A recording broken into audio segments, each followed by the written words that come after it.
Hello, আসসালামু আলাইকুম। সবাই কেমন আছেন? ভর দুপুর বেলা ঘুমাইলে সে ঘুম কি সহজে ভাঙতে চায়? তো ঘুমটুম বাদ দিয়ে উঠে পড়লাম।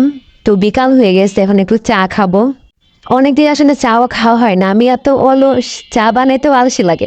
তো আমি আজকে চা বানাচ্ছি তেজপাতা, এলাচ, দারুচিনি, লবঙ্গ দিয়ে। আমি দুধ টাইম নিতে একটু কম খাই। আমি অ্যাট ফার্স্টে তেজপাতা, এলাচ, লবঙ্গ, দারচিনি এগুলো খালি পানিতে একটু জাল করে নেই। ভালো করে জাল করার পরে টি ব্যাগটা দিয়ে দেই। তারপর এটা একটু কিছুক্ষণ জাল করে তারপর নামিয়ে ফেলেই। তো আমার চা এখন রেডি হয়ে গেছে। দেখেন আমার কিচেনের কি অবস্থা। মানে কিচেনে এমন একটা জিনিস, প্রত্যেক দিন ক্লিন না করলে অবস্থা খুবই বাজে হয়ে যায়। আর কিচেন যদি ক্লিন না থাকে তাহলে রান্না করেও বিরক্ত লাগে, রান্না ভালো মতো করতে ইচ্ছা করে না। তো ভাতের হাঁড়ি, তারপরে ছাঁকনি, বাটি টাটি বিভিন্ন কিছু নোংরা হয়েছিল, আমি এগুলো এখন ওয়াশ করব। জীবনে আর যাই করেন, মরার আগে কখনো মরে যাবেন না। অনেক মানুষ আপনাকে দমায় রাখতে চেষ্টা করবে, আপনাকে বিপদে ফেলতে ট্রাই করবে, আপনার জীবনে অশান্তি একটার পর একটা লাগানোর বৃথা চেষ্টা করতেই থাকবে। তারপর স্ট্রং থাকবেন, মনোবল যাতে না ভাঙতে পারে। আপনি নিজেকে যতটা দুর্বল ভাববেন আপনার মনোবল ততটা কমে যাবে। এই প্লেট বাটিগুলো ধুয়ে আমার অনেক আরও কাজ আছে, সেগুলো করব।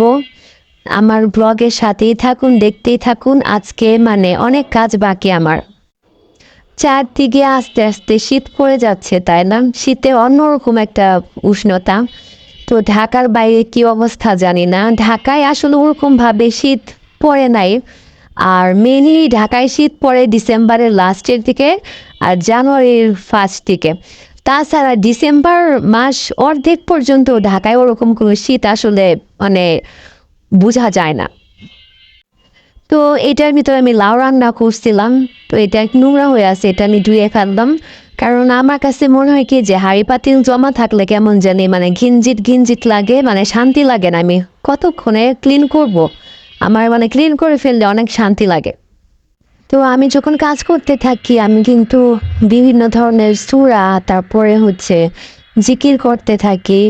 স্পেশালি দুরূদ শরীফটা পাঠ করি, এটা পড়লে অনেক উপকার, অনেক বিপদ আপদ বালা মুসিবত থেকে দূরে থাকা যায়। তো আপুরা আপনারা যখন এরকম কাজ করবেন, মনে মনে জিকির করার ট্রাই করবেন।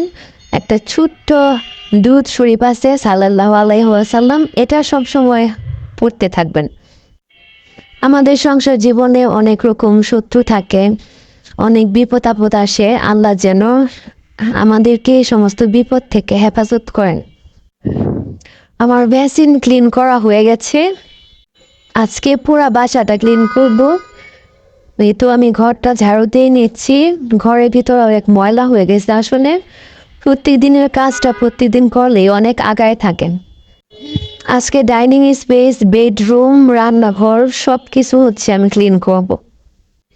একটা মেয়ের জীবনে কতগুলা ধাপ, তাই না? একটা মেয়ে বাবা মার করে জন্মগ্রহণ করে, তারপরে সে বড় হয়, স্কুলে যায়, তারপরে কলেজ, তারপরে মেডিকেল বা ইউনিভার্সিটি যেটাতে পড়ে। তারপরে একজনের ঘরের বউ হয়, একজনের ওয়াইফ, একটা বাড়ির ছেলের বউ, তারপরে মা হয়। আল্লাহ মেয়েদেরকে অনেক পাওয়ারফুল করে সৃষ্টি করছেন। একটা মেয়ে তার জীবনে যতটুকু ধৈর্য, কষ্ট, ত্যাগ স্বীকার করতে পারে, তার 50%ও কিন্তু একটা ছেলে মানুষ করতে পারে না, কারণ ছেলে মানুষের এত ধৈর্যই নাই। আমার এই ইন্ডাকশন চুলাটা বেশ নোংরা হয়েছিল, নোংরা বলতে কি ধুলা বালু পড়ে আর কি। তো এটা আমি এখন ক্লিন করে নিচ্ছি। আমার বাসায় সকাল থেকে 1টা 2টা পর্যন্ত আর কি গ্যাস থাকে না, গ্যাস আসতে আসতে 2:30 বাজে। তো যেদিন আমি বাসায় থাকি সকালে রান্নাটা করতে হয় বা গেস্ট আসে, তো আমি ইন্ডাকশনের ভিতরেই রান্না করি। এটা আমার আম্মু আমাকে গিফট করছে। এই তো এখন আমি এটা সুন্দর করে ক্লিন করে নিলাম। আর এখন চলে আসলাম কাপড় ধোয়ার জন্য। একটা ড্রেস কালকে রাতে ভিজিয়ে রাখছিলাম, সাবান পানিতে। তো এটা এখন আমি ক্লিন করে নিচ্ছি। গতকালও আমি বেশ কিছু কাপড় ধুয়েছিলাম, তো এটা ধোয়ার মতো এনার্জি হচ্ছিল না, তাই আজকে এটা ভাবলাম যে ধুয়েই ফেলি, কারণ এটা যদি আমি রেখে দিই এমনই থাকবে আর ধোয়া হবে না। তো এদিকে আমি আরও কিছু কাপড় গরুমে নিয়ে আসলাম, বারান্দায় ছিল, সেগুলা ভাঁজ করে ড্রয়ারে ঢুকায় এখন এই ভিজা কাপড়গুলা নিয়ে আমি যাব একটু পরে। বারান্দায় কাপড় শুকানো বেশি সুবিধা, কারণ ছাদ থেকে নিয়ে আসা ছাদে যাওয়া আমার একটু আলসি লাগে, এজন্য আমি ম্যাক্সিমাম কাপড় চোপড় বারান্দাতেই শুকাই ফেলি। পৃথিবীতে যত কঠিন কাজ আছে তার ভিতরে আমার সবচেয়ে কঠিন লাগে এই কাপড় চোপড় ধুইতে। এই তো এখানে আমার আরও কিছু কাপড় আছে, এগুলো শুকাতে দিতে হবে। এখন আমি ঘর মোছার জন্য চলে আসলাম, ডেটল নিয়ে নিব, ডেটল আর পানি মিক্স করব, মিক্স করে তারপরে মগটা ভিজাই দিব, ভালো করে মিক্স করে তারপর আমি চলে যাব হচ্ছে ঘর মোছার জন্য।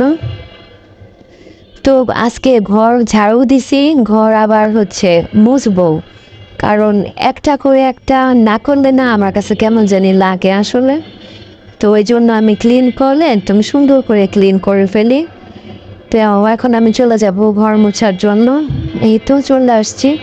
তো আমার বাসায় যেহেতু তেমন কেউ নাই, ম্যাক্সিমাম টাইমে আমি একাই থাকি, এই জন্য আসলে ময়লা হওয়ার চান্সটাও আসলে কম।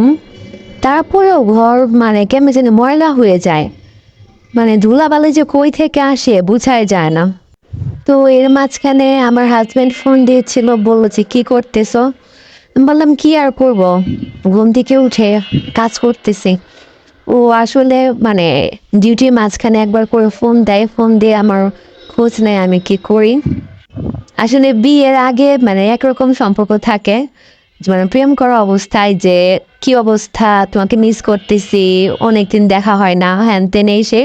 আর বিয়ে হয়ে যাওয়ার পরে সম্পূর্ণ ডিফারেন্ট, আমি কি করতেছি, আমি সেফ আছি কিনা, বা আমি কি খাইছি, কোনো সমস্যা হলো কিনা। তো মানে এগুলো আসলে অন্যরকম একটা দায়িত্ব। তো যারা আনম্যারিড আপুরা আছেন, বিয়ে হওয়ার পর আসলে বুঝতে পারবেন যে বিয়ের আগের প্রেম আর বিয়ের মানে হওয়ার পরে যে প্রেমটা, এটা আসলে অন্যরকম। তো এই তো আমি এখন ফ্রিজটা ক্লিন করে নেব, গ্লাস ক্লিনার দিয়ে দিলাম, দিয়ে একটা সুতি কাপড় দিয়ে আমি ভালো করে এটাকে ক্লিন করে নিচ্ছি। ফ্রিজটা আমার বেশ কিছুদিন যাবৎ ক্লিন করার দরকার ছিল, সময় পাচ্ছিলাম না, এই জন্য আজকে এটা ক্লিন করে নিলাম।